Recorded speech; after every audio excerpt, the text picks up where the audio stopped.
vírus esse ano. Até esse ano é o ano em que vírus vai cair. Isso em vestibular, em Enem, no que for. Vírus é o tema do ano e a gente não pode fugir dele, tá? Se tiver meio ruim a minha internet, avisem. Se vocês não estiverem me ouvindo direito, daí eu tenho que ir lá na sala, porque hoje parece que tá meio instável aqui o negócio. Então a gente precisa sair esse ano com o vírus bem na cabeça, porque esse é o tema do ano, esse é o tema central, e provavelmente a maioria das questões do vestibular e do Enem vão acabar girando em torno disso. Claro que uma coisa ou outra sempre aparece das outras matérias, sim, mas algumas perguntas-chave vão estar dentro de vírus e de estruturas ou de coisas que o vírus causa no nosso corpo. E essa biologia A, essa nossa apostilinha da biologia A, ela tem bastante conteúdo, então provavelmente eu demore um pouco mais tempo nela. As outras biologias, elas são um pouquinho mais curtas, talvez eu demore menos tempo. Então, essa biologia a gente vai pegar mais forte nela. Então, provavelmente a gente fique aí 2, 3 aulas nela, porque ela é realmente a parte mais importante desse ano e a mais chatinha, vamos dizer assim. Então, só dando uma retomada no que a gente já falou de vírus, a gente sabe que o vírus, ele é uma estrutura, ele não é um ser vivo necessariamente.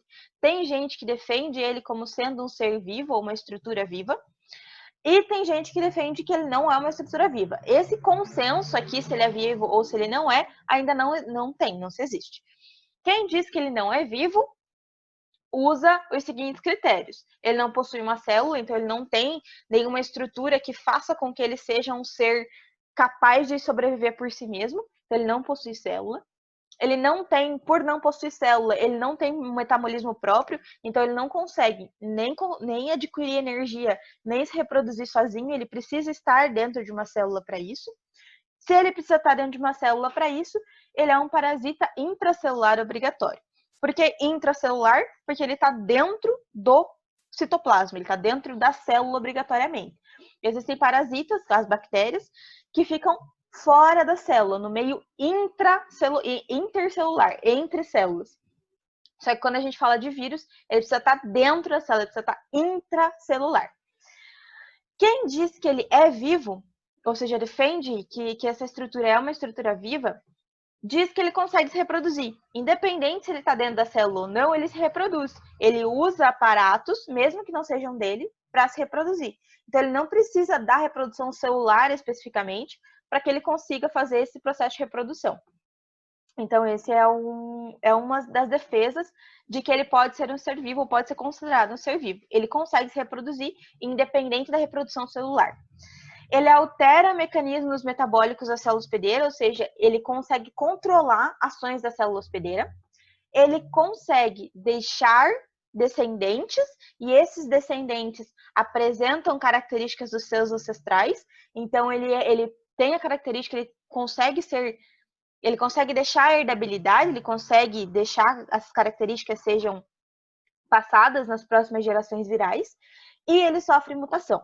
E esse ponto de sofrer mutação é um dos pontos mais defendidos junto com a hereditariedade de que esse vírus é um ser vivo, porque isso é uma característica intrínseca de todo ser vivo, é poder deixar descendentes. E esses descendentes podem ser clones, podem ser cópias, mas eles deixam descendentes e esses descendentes sofrem mutação. Essa característica somada à hereditariedade com a mutação é o que faz o pessoal que defende o vírus ser vivo ter um grande ponto de defesa. O pessoal que diz que não é vivo, o grande ponto que eles vão bater é no fato deles não conseguirem metabolizar sem estar dentro de uma célula necessariamente. Mas o que é um vírus? O que compõe esse vírus? O vírus ele é sempre composto por material genético, assim como qualquer outro ser que tem capacidade de hereditariedade de mutação, ele precisa possuir material genético. E esse material genético pode ser DNA, pode ser RNA ou pode ser os dois. Então, existem vírus, aí é uma raridade, mas existem vírus que apresentam os dois, tanto DNA quanto RNA. Mas todo e qualquer vírus precisa apresentar um deles, ou DNA ou RNA.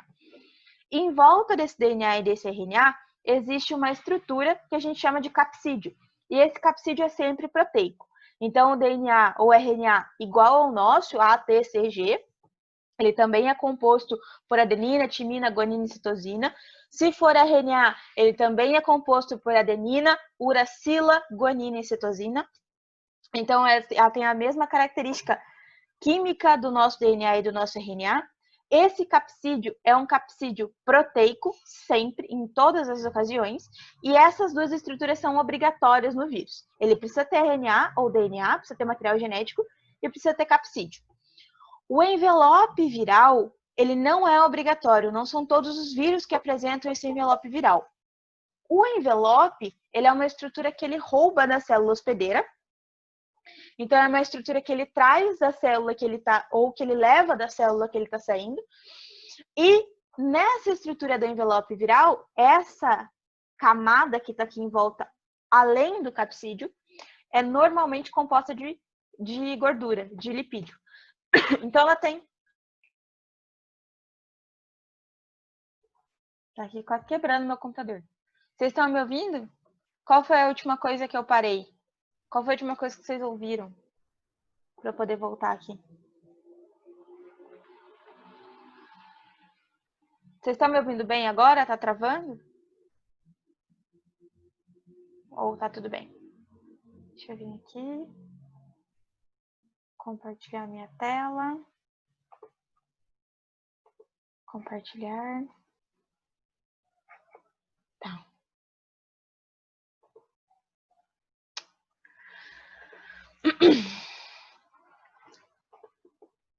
Se tiver travando de novo, gente, vocês me avisam, tá?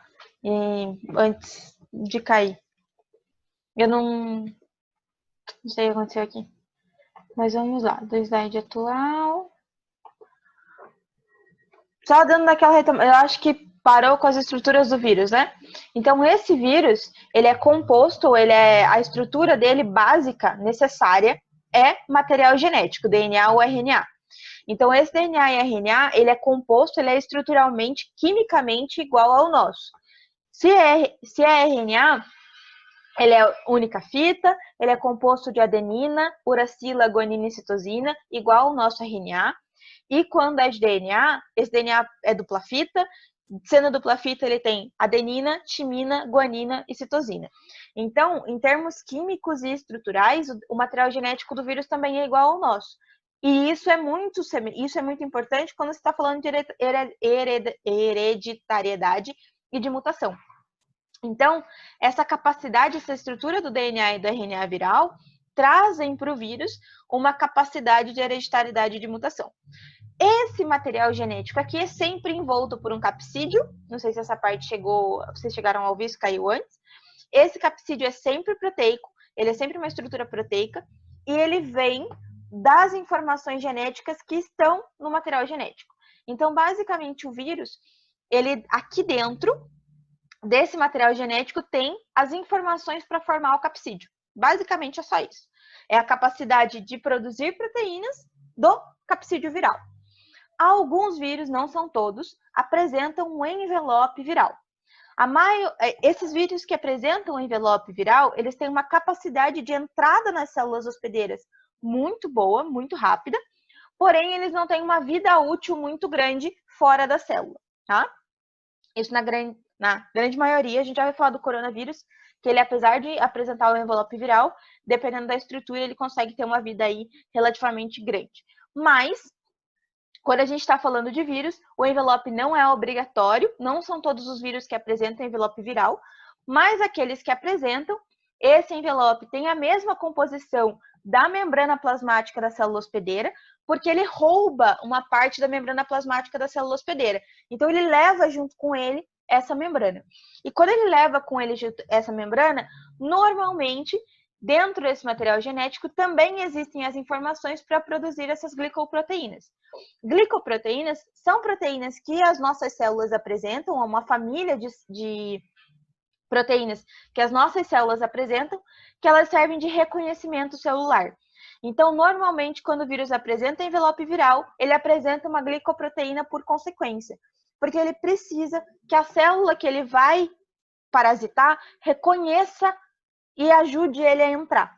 Então, os vírus, quando eles têm um envelope, eles ainda apresentam essas glicoproteínas que vão auxiliar na ancoragem, ou seja, na ligação entre esse vírus e a célula hospedeira. Quando ele não possui esse envelope, quem vai fazer esse trabalho são as proteínas do capsídeo viral, são as proteínas que envolvem o material genético.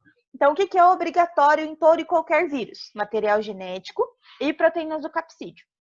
Quando a gente fala de vírus que são envelopados, eles roubam parte da membrana plasmática da célula hospedeira e esse envelope viral, ele tem a mesma composição da membrana plasmática da célula hospedeira. Então, a gente está falando de uma estrutura que é composta basicamente de gordura e de algumas proteínas. Essas proteínas normalmente são produzidas pelo próprio vírus e essa estrutura produzida pelo vírus são as glicoproteínas virais, que aí vão servir como um mecanismo, como um jeito de entrada na próxima célula que ele vai parasitar. Susse? Então, o obrigatório é material genético e capsídeo, e o envelope viral e as glicoproteínas podem aparecer dependendo da espécie de vírus que a gente está falando. E aí a gente precisa ter uma coisa na cabeça, que vírus não é uma coisa só. Vírus é um monte de estruturas, vírus são várias espécies de vírus. Esses vírus vão apresentar formas, vão apresentar capsídeos de formas diferentes, vão apresentar tipos de materiais genéticos diferentes, e isso vai trazer para esse vírus uma capacidade maior de virulência, ou seja, de causar doenças, ou uma capacidade menor de virulência. Então, todas as características virais estão relacionadas com a entrada do vírus na célula hospedeira e com a reprodução desse vírus na célula hospedeira. Mas as proteínas do envelope são quem vão definir qual célula que ele vai contaminar, seja do envelope ou do capsídeo viral. Então, se ele tiver proteínas que são reconhecidas por uma célula muscular, então esse vírus vai contaminar uma célula muscular. Então, essas estruturas, sejam do envelope viral, as glicoproteínas, ou as proteínas do capsídeo, é que vão determinar qual é a célula que ele vai usar como hospedeira. Normalmente, quando a gente está falando de vírus, eles têm a sua célula hospedeira como células epiteliais, sejam células epiteliais de revestimento do pulmão, seja da boca, seja dos olhos, seja do intestino. Normalmente são as primeiras células. Então, cada vírus tem uma célula em específico que ele vai reconhecer. Existem vírus que são mais generalistas, existem vírus que são mais especialistas. Mas quem vai definir isso é a estrutura do encaixe da glicoproteína ou do capsídeo. Então, é como se fosse um chave e fechadura. A glicoproteína ou a proteína do capsídeo vai encaixar certinho na proteína da membrana da célula hospedeira. Quando esse encaixe acontecer, a célula hospedeira deixa o vírus entrar, porque ela reconhece aquilo como sendo uma coisa dela. Então, o vírus ele é todo preparado para invadir uma célula hospedeira. Ele imita, ele produz um capsídeo, ele produz uma proteína do capsídeo ou uma glicoproteína do envelope viral que vão forçar ou que vão fazer com que a célula hospedeira o reconheça e traga ele para dentro. Então, ele usa mecanismos da própria célula hospedeira para que eles entrem para que eles consigam entrar na nossa célula. Vírus não é só uma estrutura que acomete ser humano ou que acomete animal. Existe vírus de fungo, existe vírus de bactéria. Então, esse aqui é um bacteriófago. Esse aqui é um vírus que parasita exclusivamente bactérias. E ele tem essa estrutura toda diferentona, porque a bactéria não consegue puxar o vírus para dentro.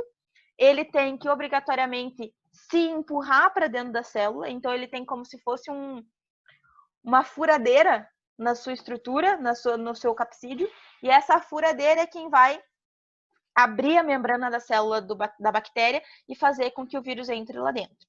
Então, vírus não é uma estrutura só de ser humano, vírus é uma estrutura de é um parasita de todos os reinos animais, de todos os reinos aí do planeta. Existe vírus de planta, existe vírus de molusco, existe vírus de ave, existe vírus de tudo quanto é tipo.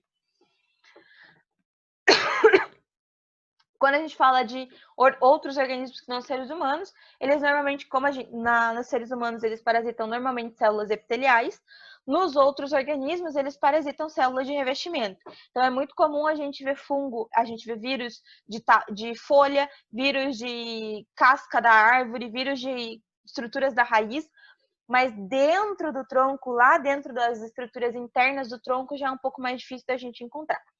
E aí, uma coisa que a gente precisa entender é que vírus, como ele não é uma coisa só, a gente classifica também ele em famílias, assim como a gente faz a classificação taxonômica de planta, faz classificação taxonômica de bactérias, faz classificação taxonômica de animais, a gente também faz classificação taxonômica de vírus. Então, algumas das famílias que são mais comuns aí no nosso dia a dia são essas aqui, ó. Essas aqui a gente já sofreu bastante com elas. A Picornaviridae é do nosso resfriado comum. Então, resfriado e gripe são coisas completamente diferentes. São vírus de famílias completamente diferentes, estruturas virais diferentes. Então, Picornaviridae é do resfriado comum e Orthomyxoviridae dos vírus da gripe. Então, os influenza, H1N1, essas coisas são dessa família aqui. O resfriado comum, aquele que dá só um pouco de dor de garganta, um pouco de tosse, é dessa aqui. O coronaviridae, que é o nosso famoso coronavírus aí, só que aí a gente precisa ter na cabeça que não é só o coronavírus que faz parte dessa família. O coronavírus, ou o Covid-19, né? O SARS-CoV-19, é uma espécie dentro de todas as espécies que a gente tem de coronaviridae. Então, dentro dessa família toda, existe o SARS, que era da síndrome respiratória grave, que apareceu em 2008. O do MERS, que também é uma síndrome respiratória bem grave, que apareceu ali em 2012, mais na região do Oriente Médio. Mas todos esses vírus têm uma característica: eles causam sintomas graves no sistema respiratório inferior, ou seja, a região do pulmão e da traqueia. E o Arbovirídeo, que é a família dos vírus aí que a gente tem, da dengue, da chikungunya, da malária, da febre amarela, são vírus que são transportados por artrópodes. Então, a gente está falando, os Arbovirídeo é uma família de vírus que são transportados, que usam como vetores outros mosquitos em geral, tá? E aí, falando especificamente do coronavírus, que faz parte da família Coronaviridae, é uma das espécies do Coronaviridae, e o nome da espécie do coronavírus é SARS-CoV-2. Quando a gente olha para a estrutura desse vírus, para a estrutura dessa espécie, olha lá, ele tem um RNA como material genético, então o genoma dele é de RNA, então ele tem adenina, uracila, guanina e citosina formando esse material genético. E aí olha que diferente que a cápsula ou o capsídeo dele. O capsídeo dele não é assim, em volta e como se fosse uma caixinha reservando o DNA. O capsídeo dele é como se fosse, ele se enrola ao longo do material genético. Então, a gente precisa entender que existe toda uma variedade, assim como existe toda uma variedade de animais, existe toda uma variedade dentro dos vírus também. No caso do SARS-CoV-19, o capsídeo dele, ele não forma um capsídeo de caixinha, ele não armazena o material genético aqui dentro, mas o capsídeo se enrola em volta do RNA do material genético do vírus. Então, coisas importantes que a gente precisa saber.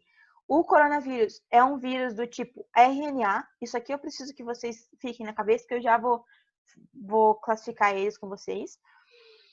O envelope viral dele faz com que ele consiga sobreviver, apesar do envelope viral normalmente trazer uma maior sensibilidade para esse vírus, porque como ele é de gordura, variações de temperatura normalmente desestabilizam essa membrana, mas aí a gente precisa ter na cabeça que apesar de tudo, apesar desse envelope existir, o coronavírus ele é bem resistente, a gente sabe aí que ele pode viver até 15 dias em estruturas de plástico, principalmente, então ele consegue ter uma sobrevida aí bem grande. E o que faz ele entrar na nossa célula, o que ele utiliza como mecanismo de entrada na célula, é essa proteína aqui, que é a spike. Essa proteína spike é o que ele usa como chave fechadura para as células epiteliais do nosso sistema respiratório inferior.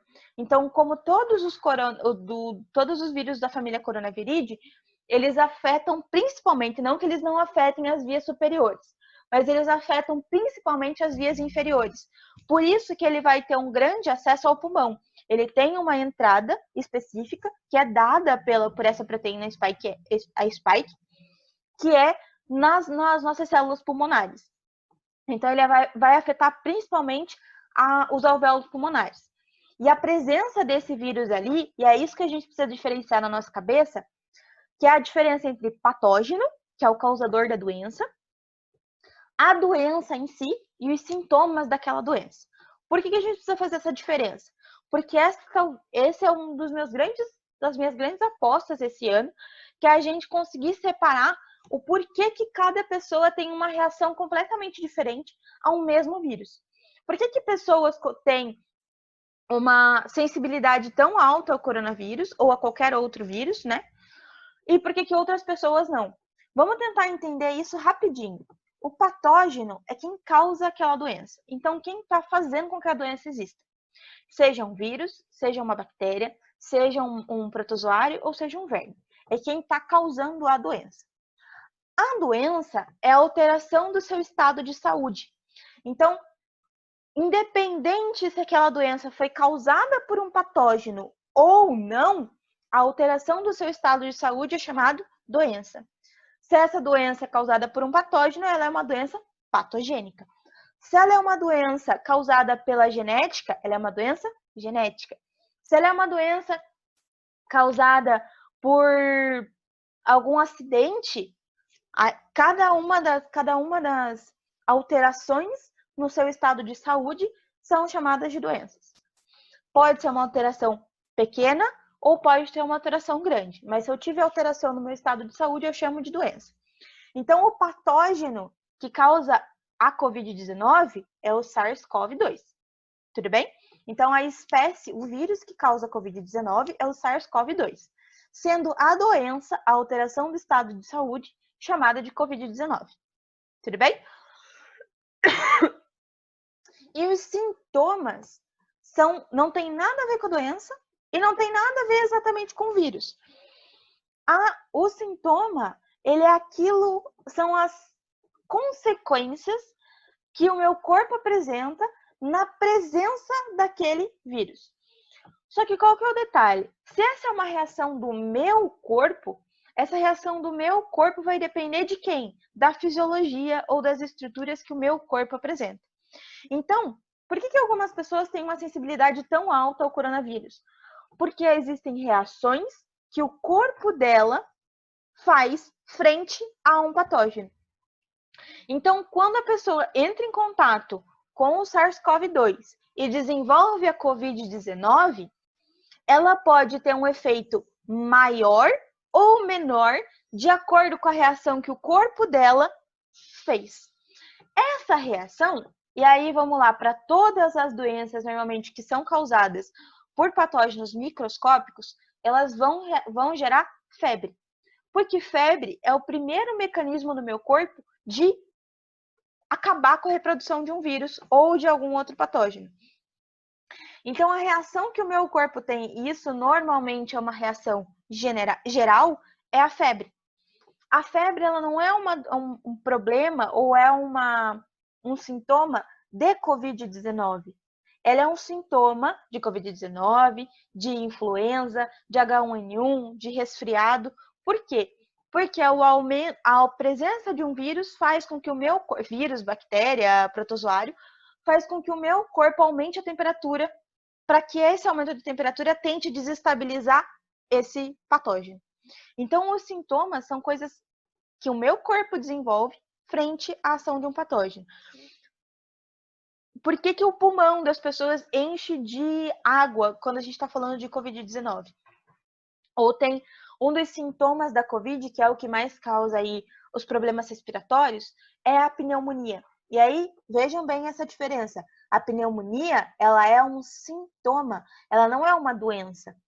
A pneumonia é a entrada de água dentro do pulmão. Quando a pessoa tem o SARS-CoV-2 dentro do pulmão, uma das reações que o pulmão da pessoa tem é tentar tirar aquele patógeno dali de dentro.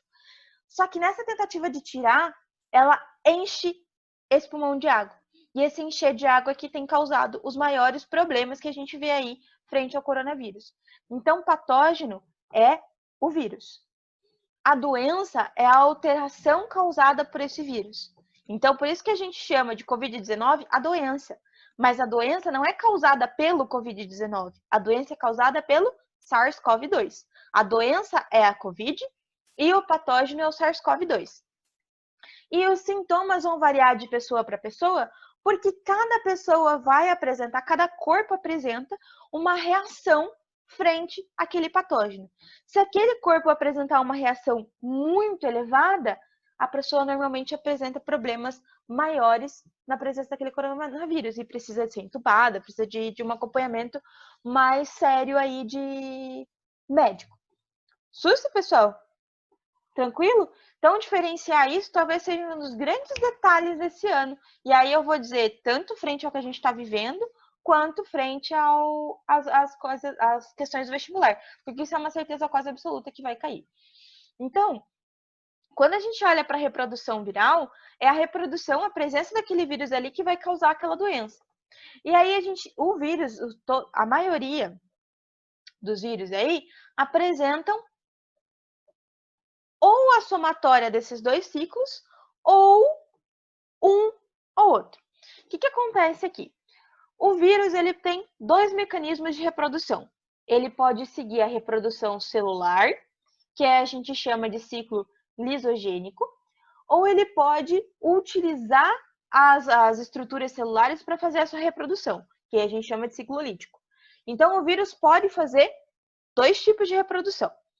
Tem vírus que fazem as duas, então existem espécies de vírus que fazem as duas, existem espécies de vírus que fazem só uma ou só a outra, tá?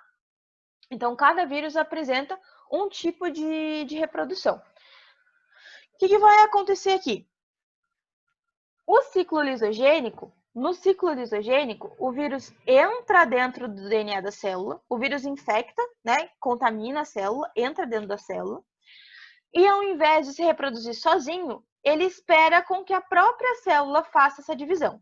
Então, uma vez o vírus dentro da célula, ele pode se inserir no DNA da célula hospedeira, esperar que essa célula hospedeira se reproduza, e quando a célula hospedeira se reproduzir, ele se reproduziu junto com a célula hospedeira. Esse ciclo lisogênico é um ciclo silencioso, é um ciclo que não vai causar doença necessariamente. Esse tipo de ciclo aqui é utilizado pelo vírus do HIV, por exemplo, quando a pessoa tem um sistema imunológico bem desenvolvido, quando a pessoa tem quando o vírus do HIV não consegue encontrar um momento para se reproduzir, ele fica ali quietinho dentro do corpo da pessoa, dentro do vírus, dentro do DNA da pessoa, e ele sim consegue ser passado para outras pessoas. Ele consegue ser transmitido, mas a pessoa em si não sentiu aquela doença. Ela pode nunca ter sentido nenhum sintoma. Por quê? Porque o vírus do HIV, por exemplo, não precisa fazer o ciclo lítico o tempo todo. Ele pode ficar a vida inteira dentro do ciclo lisogênico. E se ele ficar a vida inteira dentro do ciclo lisogênico, ele vai ser transmitido, mas ele não necessariamente vai causar a doença HIV, a doença AIDS. Então vamos lá. O vírus do HIV, ele pode ficar dentro da célula, quietinho, e se ele ficar quietinho, a pessoa tem o vírus, mas não está doente. A pessoa tem o vírus do HIV, ela é soro positiva, mas ela não é doente, ela não apresenta AIDS. Quando o vírus da AIDS se reproduz, ou seja, sai do ciclo lisogênico, não se reproduz mais junto com a célula, e sim se reproduz sozinho, ou seja, utiliza o aparato celular, mas não depende da reprodução celular para se reproduzir, faz o ciclo lítico, o vírus do HIV se torna ou desenvolve, faz com que a pessoa desenvolva AIDS. Quando o vírus do HIV está em ciclo lítico, a pessoa apresenta a doença AIDS, a da síndrome da imunodeficiência adquirida. Quando o vírus do HIV ele está em ciclo lisogênico, a pessoa é soro positiva. Então, o que acontece aqui? Ciclo lisogênico, entrou dentro do DNA, fica quietinho ali dentro do DNA e se reproduz junto com a célula. Quando o vírus está em ciclo lítico, que é o ciclo que vai causar a doença, a parte do ciclo viral que está fazendo com que a pessoa sinta que aquele vírus está ali, ou seja, é um ciclo sintomático, a pessoa sente os sintomas da reprodução viral, o vírus se utiliza do mecanismo celular. Se utilizando do mecanismo celular, ele se reproduz dentro da célula. Se reproduz, aumenta a carga viral. Quando ele aumenta a carga viral, ele rompe a célula hospedeira. Quando ele rompe a célula hospedeira, ele consegue infectar as demais células que são do corpo. No caso do vírus HIV, ele infecta leucócitos em específico. Na verdade, um leucócito mais específico ainda, que é o leucócito TCD4+. Então, é um vírus tão especialista, mas tão especialista, que ele não infecta todas as células do sistema de defesa. Ele consegue infectar uma célula em específico, que é a célula produtora de anticorpos. Então, é a célula que consegue fazer com que o meu corpo produza anticorpos frente a outras doenças. Então, ele vai romper, ele infecta a célula, ele entra dentro da célula, se reproduz dentro da célula, rompe a barreira celular, rompe a membrana celular e consegue contaminar as demais células que estão em volta e volta para esse ciclo. Ele pode ficar a vida inteira fazendo esse ciclo, como ele pode ficar nesse ciclo para sempre. Quando a gente fala de interromper uma doença viral, a gente normalmente fala de interromper esse ciclo aqui, mecanismos de interromper o ciclo lítico para que a pessoa não fique doente, não apresente a doença em si, ou sintomas dessas doenças. Isso, pessoal. E aí eu vou fechar essa aula, vou começar outra para que a gente consiga falar de classificação viral. Tudo bem? Então eu vou interromper aqui e vou começar a próxima aula, porque aqui a gente tem poucos minutos e eu acho que ela vai fechar logo. Susi? Então eu vou encerrar aqui e já vamos lá no outro link.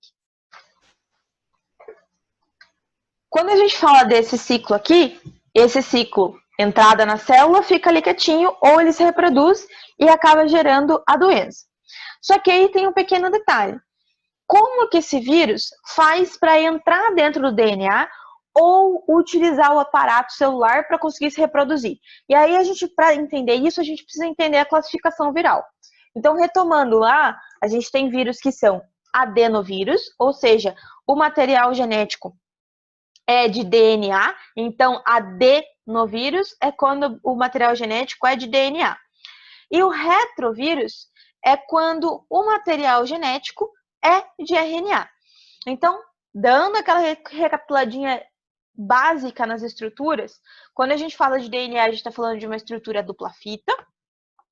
Esta dupla fita, ela tem a sua paridade de bases, ou seja, adenina pareia com timina, guanina pareia com citosina. E quando a gente está falando de RNA, o RNA é uma fita única. Esta fita única é composta de citosina, guanina, adenina e uracila. Vamos se atentar a esse detalhezinho aqui. Então, cada espécie viral vai apresentar um tipo de material genético. Existem aí raridades, igual eu já falei lá no começo, que apresentam os dois, mas é muito raro isso acontecer. Cada um desses tipos de material genético traz vantagens ou desvantagens quando a gente está falando de reprodução viral. Se o vírus que a gente está falando vai ser... Opa, apareceu um sinal aqui de internet instável. Vocês ainda estão me ouvindo? Me escutam bem? Tá cortando alguma coisa ou não? Depois vocês me avisam, tá? Para que não corte de novo. Então, cada uma desses tipos de material genético vão trazer uma vantagem ou uma desvantagem. Se eu estou falando de um RNA, esse RNA aqui, o meu DNA é esse aqui, é igual a esse aqui, isso assim. Se eu sou um retrovírus, para eu conseguir virar DNA, para conseguir entrar na célula hospedeira, para que essa célula hospedeira para eu conseguir entrar no DNA da célula hospedeira e essa célula hospedeira me utilizar, eu conseguir usar o aparato dessa célula para me reproduzir, demora mais. Então, quando eu estou falando de um retrovírus, existe uma desvantagem que é eu precisar virar DNA. Esse vírus tem que dar um jeito, os vírus que têm RNA como um material genético, precisam dar um jeito de virar DNA para conseguir entrar no DNA da célula hospedeira. Então, essa é uma desvantagem. Só que quando a gente fala de vantagem, o tipo da replicação, a capacidade, a rapidez da replicação, ou seja, da reprodução viral, é muito maior quando a gente fala de um retrovírus. Então, quando a gente fala de vantagem ou desvantagem na reprodução, é que quando eu sou um retrovírus, eu preciso dar um jeito de me transformar em DNA para daí me reproduzir. Se eu não sou um retrovírus, se eu sou um adenovírus e já tenho esse DNA, já tenho essa estrutura de DNA, é muito mais fácil de eu conseguir entrar no DNA da célula. Porém, para eu produzir um DNA para me reproduzir, é muito mais difícil. Então, produzir o DNA viral para formar um novo vírus é mais complicado do que reproduzir RNAs e formar mais vírus. Porém, se ele já é de DNA, é mais fácil dele entrar no DNA da célula hospedeira. Se ele é de RNA, é mais difícil dele entrar na célula hospedeira. Então, é basicamente que o pró é o contra do outro, o pró do outro é o contra de um é o pró do outro. Então, a vantagem quando ele é um retrovírus é a facilidade na reprodução. A desvantagem quando ele é um adenovírus é a complexidade na reprodução. Então, a vantagem do retrovírus é a desvantagem do adenovírus. Quando a gente fala de desvantagem no retrovírus, é a dificuldade de ele conseguir entrar no DNA da célula hospedeira. Quando a gente fala de adenovírus, o adenovírus é muito mais fácil de entrar no DNA da célula hospedeira. Susi? E aí agora a gente precisa olhar especificamente para os vírus de RNA, para os retrovírus. Por que a gente vai olhar especificamente para os vírus de RNA? Porque agora a gente vai tentar entender o que esse vírus faz, como que esse vírus faz para entrar ou para se transformar em DNA para conseguir entrar na sua célula hospedeira. Então, todo vírus de RNA possui esta enzimazinha aqui, que é a transcriptase reversa. A transcriptase reversa faz o contrário da transcrição. Para a gente lembrar o que é transcrição, transcrição é quando eu pego o meu DNA, leio um fragmento de DNA e produzo um RNA mensageiro. Esse RNA mensageiro vai produzir proteína. Essa é a transcrição. Se eu estou falando de transcriptase reversa, que faz o contrário da transcrição, ela vai ler um fragmento de RNA e esse fragmento de RNA vai se transformar num fragmento de DNA. Então, para isso, esta fita de RNA precisa passar por duas transformações. Então, o que o retrovírus faz? Ele entra dentro da célula hospedeira, ativa sua transcriptase reversa, e a transcriptase reversa faz o seguinte: ele lê a fita de RNA, a fita de RNA está aqui em azulzinho, tá? Igual o desenho aqui do lado. A fita de RNA, lembrem-se lá, ela tem uracila no lugar da timina. E aí, o que a transcriptase reversa vai fazer?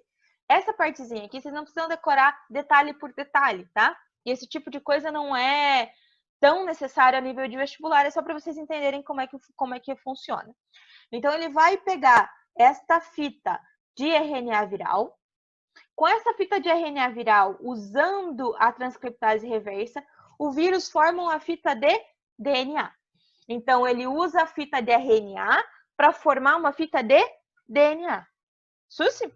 A transcrição normal usa DNA para formar RNA. A transcriptase reversa usa RNA para formar DNA. Tudo bem? Ele lê ao contrário, ele faz o processo contrário.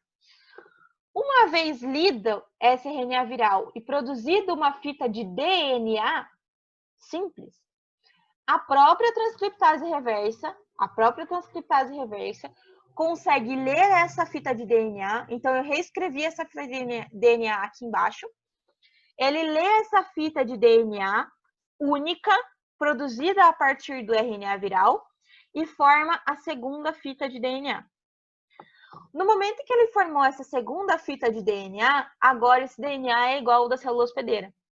Então, antes de entrar no DNA da célula hospedeira, ele precisa ler a sua fita de RNA viral, fazer com que essa fita de RNA viral se torne uma fita de DNA. Essa única fita de DNA é lida de novo pela transcriptase reversa e formada uma dupla fita de DNA. Essa dupla fita de DNA consegue entrar no DNA da célula hospedeira. A hora que ele encaixa no DNA da célula hospedeira, aí, meu filho, é bem mais complicado de se retirar ele dali de dentro. O que a gente consegue fazer é bloquear a transcriptase reversa e bloquear a ligação desse DNA no nosso DNA. Mas uma vez dentro do nosso DNA, aí a gente já não consegue tirar mais. O que acontece aqui? A hora que esta dupla fita está dentro do nosso material genético, toda vez que ele precisar se reproduzir, o que ele vai usar? Ele vai usar a RNA polimerase. Lembram lá da RNA polimerase? A RNA polimerase produz um fragmento de RNA. Esse fragmento de RNA vai para o citoplasma. Do citoplasma ele forma uma proteína. O que vai acontecer aqui é exatamente isso. A hora que esse vírus quiser se reproduzir, ele pega a RNA polimerase da própria célula, da célula hospedeira, por isso que ele se utiliza do mecanismo da célula hospedeira. Ele usa a RNA polimerase para replicar, ou seja, para duplicar, para aumentar a quantidade de RNAs. Porque a partir de uma fita de DNA, usando a RNA polimerase, a gente forma um RNA. Então, vamos dar aquela... O vírus entrou na nossa célula, o RNA, o vírus de RNA, entrou na minha célula. Uma vez dentro da minha célula, ele se transforma em DNA viral. Então, ele usa a transcriptase reversa para produzir o DNA viral. Esse DNA viral entra no nosso DNA. A hora que ele entrou no nosso DNA, ele usa as coisas que a minha célula tem para se reproduzir. Então, ele usa uma proteína em específico, que é a nossa RNA polimerase, e aí eu preciso que vocês peguem na cabeça de vocês o que a gente viu lá na apostila 1 da biologia E, da transcrição e da tradução. Lembra de transcrição e tradução? Transcrição vai pegar um fragmento de DNA, produzir RNA. Esse fragmento de RNA sai do núcleo e lá no citoplasma é utilizado para produzir proteínas. O que esse vírus vai fazer, e olha a grande sacada dele, agora ele tem uma fonte inesgotável de mecanismos de reprodução. Uma vez dentro do meu DNA, esse vírus aqui consegue se reproduzir inúmeras vezes usando o próprio mecanismo celular de produção de proteínas. Tudo bem, pessoal? Eu sei que essa parte é a parte mais chata que tem. Então, se vocês tiverem alguma dúvida, falem. Por favor, falem. Então, o que acontece aqui? Quando a gente fala de HIV, por exemplo, ele faz exatamente esse ciclo. Ele entra, se transforma em DNA, entra no material genético. Ele entrando dentro do material genético, ele pode ficar ali para sempre, fazendo o ciclo lisogênico, ou ele pode utilizar o mecanismo da minha célula para se reproduzir. E quando ele usou o mecanismo da minha célula para se reproduzir, ele vai conseguir deixar cargas virais para o resto da vida. Quando a gente fala de coronavírus, o coronavírus também é um RNA, é um vírus de RNA, e sendo um vírus de RNA, ele faz um processo muito semelhante. O detalhe é que o coronavírus ainda não se sabe exatamente se ele entra e fica no nosso DNA para sempre, tá? Essas são coisas que ainda estão se estudando. Mas ele consegue, ele faz esse mesmo processo de transcriptase e usa os mecanismos da minha célula para replicar o número e a carga viral. Susto, pessoal? E aí, como eu falei para vocês, como é que eu faço para matar o vírus, ou seja, para interromper esse processo, esse ciclo viral? Eu tenho como impedir a entrada desse vírus. Então, fazendo com que esse vírus não consiga acessar a minha célula, eu consigo impedir a reprodução dele. Como que eu faço isso? Existem proteínas, existem remédios, fármacos, que impedem a entrada de vírus. Só que esses fármacos têm que ser específicos para os vírus que eles estão combatendo. Então, quando a gente fala de coquetel antirretroviral, coquetel contra o HIV, esse coquetel contra o HIV vai impedir normalmente a entrada, ou algumas desses fármacos, desses remédios, vão impedir a entrada do HIV dentro da célula, dentro das próximas células. Então, mesmo que a pessoa tenha aquele vírus esteja em ciclo lítico, ou seja, aumenta a carga viral, quebra a célula hospedeira e se espalha pelo corpo, se a pessoa estiver tomando o coquetel certinho, esse vírus, mesmo que ele consiga se espalhar, ele não consegue entrar nas células. E se ele não consegue entrar nas células, ele morre no meio intracelular. E morreu no meio intracelular, não infecta células a mais. Então a pessoa precisa tomar certinho lá o coquetel. Então isso é um mecanismo de entrada. Outra coisa que é muito bacana também de usar é uma coisa chamada vacina, sabe? Vacina, importantíssima. Aquela galera que é meio antivacina, que é meio doidinha da cabeça, toma-se vacina para impedir a entrada e a proliferação dos vírus no nosso corpo. Por quê? Porque os anticorpos sinalizam a presença do vírus antes dele conseguir chegar dentro da célula. Então, a presença de um anticorpo contra uma doença em específico faz com que a presença do anticorpo ali sinalize que aquele vírus está ali e o meu corpo consegue destruir o vírus antes dele entrar em contato com a célula hospedeira. Então, vacina importantíssima. Não conseguiu interromper esse vírus antes de entrar na célula hospedeira, existem 2 outros mecanismos que interrompem a reprodução viral. Quais os momentos que eu consigo interromper a reprodução viral? Lá na transcriptase reversa. Então, quando eu estou falando de um retrovírus, se eu usar alguns remédios, alguns fármacos. Voltei.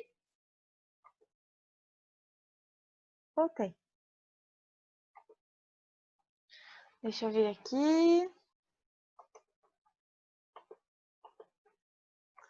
Compartilhar. Vocês ouviram até onde? Vamos lá.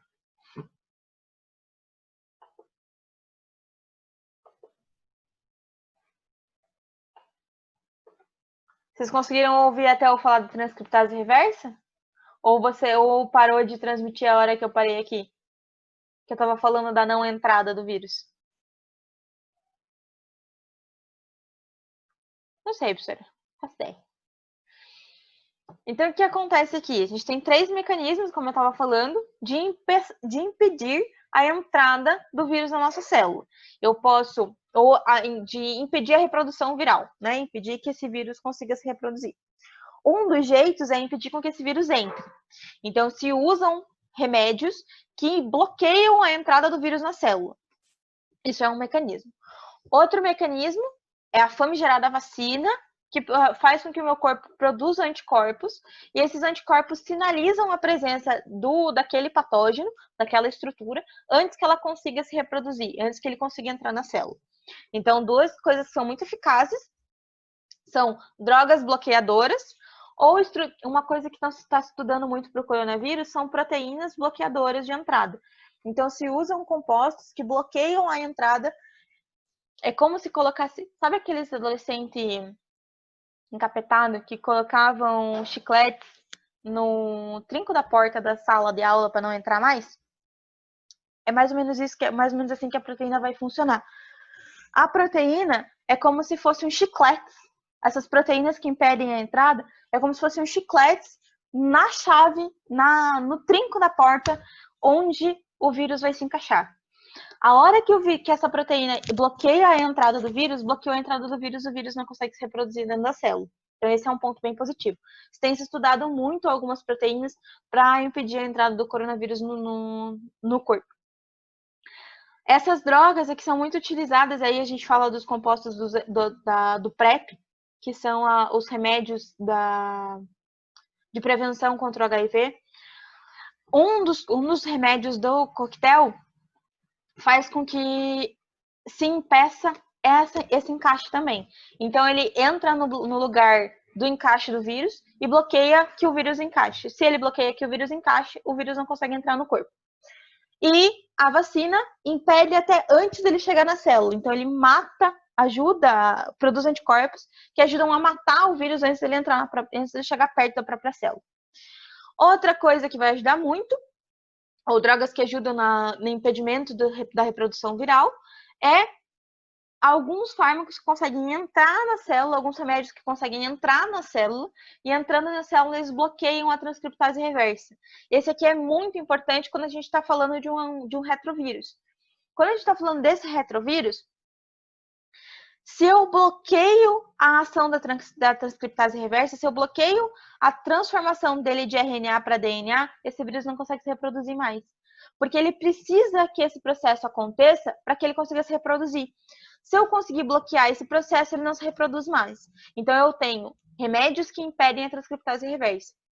E existem remédios que impedem a produção das proteínas virais. Então, existem remédios que conseguem reconhecer a proteína viral e interromper essa produção de proteína viral. A proteína do corpo continua funcionando, da célula em si continua funcionando, mas as proteínas do vírus não são mais produzidas ou são ineficientes. E isso faz com que esse vírus não consiga se espalhar. Essas duas agem assim que o vírus já está dentro do corpo, ou seja, quando o vírus já está dentro da célula, perdão. Então, quando o vírus já está dentro da célula, eu preciso usar esses dois tipos aqui de drogas. Quando o vírus ainda está para entrar na célula, se usam esses tipos de drogas aqui, que impedem a fixação do vírus. E aí, a última coisa que eu vou falar hoje com vocês são dos prions. O prion, na verdade, ele não é nem vírus, ele não é nem bactéria, ele não é nenhuma estrutura nem perto de ser viva. Normalmente são proteínas que se bioacumulam, que elas não conseguem ser destruídas. Essas proteínas que não são destruídas acabam se acumulando nos tecidos orgânicos. E quando ele se acumula no tecido orgânico, ela causa degeneração daquele tecido. Um dos exemplos mais comuns e mais impactantes desses prions aqui foi a doença da vaca louca. Existe prions de seres humanos, existem também, eu já vou falar sobre eles. Mas quando a gente está falando da doença da vaca louca, que não sei se vocês lembram disso, gente, faz um tempinho. Se eu não me engano, 2007 ali, foi quando explodiu. A gente teve um problema bem sério na produção de carne, né, que é uma das grandes fontes de renda aí do nosso país, de produção do nosso país, que o pessoal que produzia ração, para aumentar a quantidade de proteína na ração e agilizar o processo de ganho de massa muscular dos bovinos, começou a colocar restos de carne e de órgãos de bovinos na carne, na ração do bovino. Então, é como se desse vaca para vaca comer, resto de vaca para vaca comer. Então, colocava-se ali restos de ossos, restos de vísceras no meio da ração, né, na produção da ração. Só que a vaca não tem, os bovinos em geral, não têm mecanismos de digestão dessas proteínas que são de origem animal. Como eles são exclusivamente herbívoros, quando eles entram em contato com proteínas de origem animal, eles não conseguem digerir essas proteínas. Só que, em especial, na doença da vaca louca, essas proteínas elas se bioacumulavam no cérebro. Então, esse aqui é um exemplo. Esse aqui é cérebro de rato, na verdade, né? Fizeram uma simulação. Esse aqui é um cérebro normal e esse aqui é um cérebro com acúmulo de prions. Então, se a gente olhar, existem buracos e vários buracos na região do córtex cerebral, na região do cérebro. E esses buracos são perdas de neurônios. Então, esses animais que entravam em contato com proteínas que eles não conseguiam digerir, bioacumulavam essas proteínas nas regiões das células cerebrais. E quando isso acontece, gente, se perde volume cerebral. Por isso que a vaca ficava muito agressiva. E aí começaram a chamar de doença da vaca louca. Então ela começava a apresentar comportamentos canibais. E aqui, quando a gente está falando da doença da vaca louca é mais comum, mas existem algumas doenças que acometem tribos que são normalmente canibais, que a gente encontra ali em Papua, Nova Guiné, que foi uma doença que foi bem descrita, que acontece o mesmo processo. Eram tribos que eram canibais, são tribos que são canibais, que apresentam sintomas muito semelhantes aos sintomas do que a gente chama aqui de vaca louca, né?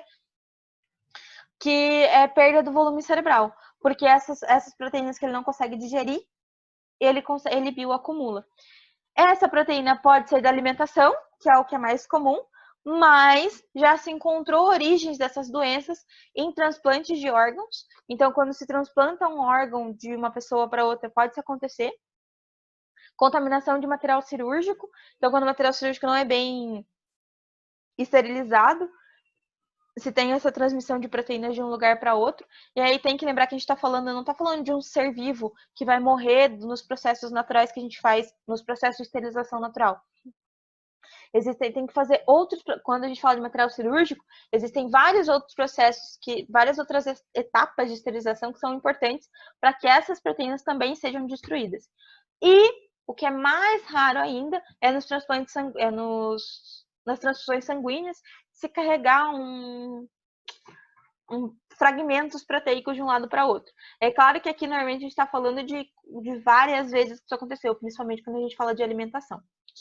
Então lá quando a gente estava falando da vaca louca, se colocava resto de vaca dentro da ração, dentro do negócio lá para fazer a ração da vaca, e se dava para a vaca comer. Quando a vaca comia proteína de origem animal, ela acabava bioacumulando essa proteína, esse bioacúmulo de proteína desestruturava as estruturas cerebrais ou os neurônios cerebrais.